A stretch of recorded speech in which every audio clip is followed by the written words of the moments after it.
Aujourd'hui, nous allons continuer dans notre série sur comment prier avec confiance. Parce que nous apprenons comment prier des prières apostoliques ou des prières selon la Bible. Nous allons examiner Colossiens chapitre 1 versets 9 à 11 pour découvrir comment être rempli d'une certaine manière afin de marcher d'une certaine manière. Être rempli pour marcher. Si je devais résumer ce passage, je dirais qu'il est important d'être rempli de plus en plus de Dieu et de tout ce qu'il nous a réservé afin d'avancer, afin d'aller de l'avant et atteindre notre destination. Donc, être rempli de quoi? C'est la première question. Et si vous regardez bien ce passage, il dit d'abord « avec la connaissance de sa volonté ». Très souvent, nous sommes empêchés de découvrir la volonté de Dieu parce que nous sommes trop focalisés sur notre propre volonté, nos projets, nos désirs, nos ambitions. Mais Dieu veut que nous soyons remplis de la connaissance de sa volonté afin que chaque moment de chaque journée, nous accomplissons sa volonté. Il a hâte de nous révéler sa volonté. Il a hâte de nous parler et de nous dévoiler ses projets pour nous, moment par moment.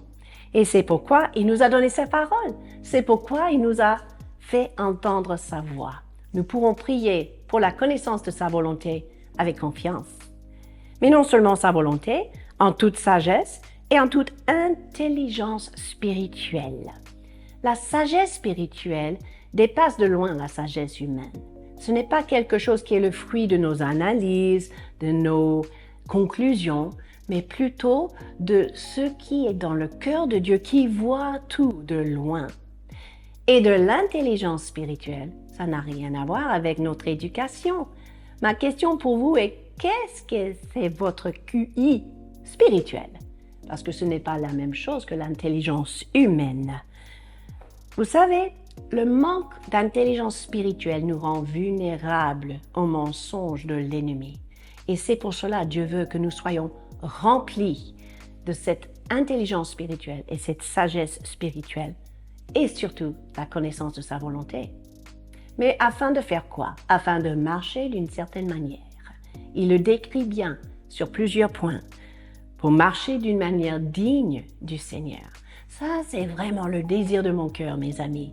Je veux qu'on dise de moi à la fin de ma vie, elle a marché de manière digne de son Dieu. Et aussi de manière agréable à Dieu dans tous les domaines de notre vie. Il est beaucoup plus important de plaire à Dieu que de plaire aux hommes.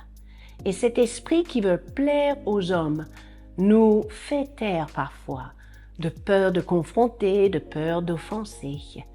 Il est le désir de Dieu que nos vies soient agréables à lui, qui n'est pas forcément toujours agréable devant les hommes. Mais c'est pour porter des fruits, ça c'est la phrase suivante, en toutes sortes de bonnes œuvres.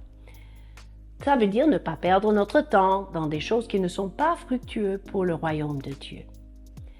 Et il continue, croissant dans notre connaissance de lui. Vous savez, ça, c'est le langage de la vraie croissance.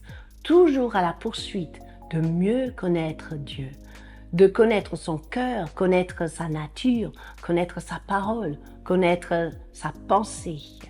Grandir dans ce domaine-là est la chose la plus importante pour notre marche chrétienne.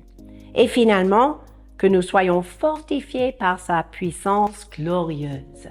Ça veut dire que dans sa force, nous sommes puissants et nous n'avons pas besoin de mépriser nos faiblesses. Comme l'apôtre Paul a bien dit dans 2 Corinthiens 12, 9 à 10.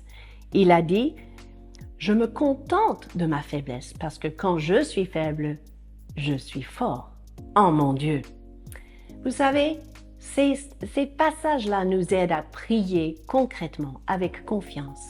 Je me rappelle la première fois que j'ai prié ce passage à voix haute, j'avais une vision des yeux de Dieu sur moi. Il avait un regard attendri, un regard réjoui, je dirais même fier de moi. Et j'ai compris c'est parce que j'ai prié selon ses aspirations, pour moi-même, mais aussi pour l'épouse qu'il prépare pour son fils. Permettez-moi de vous encourager à prier les prières apostoliques selon la Bible, parce que vous saurez ainsi que vous pourrez prier avec confiance. Sur ce, je vous dis à la semaine prochaine.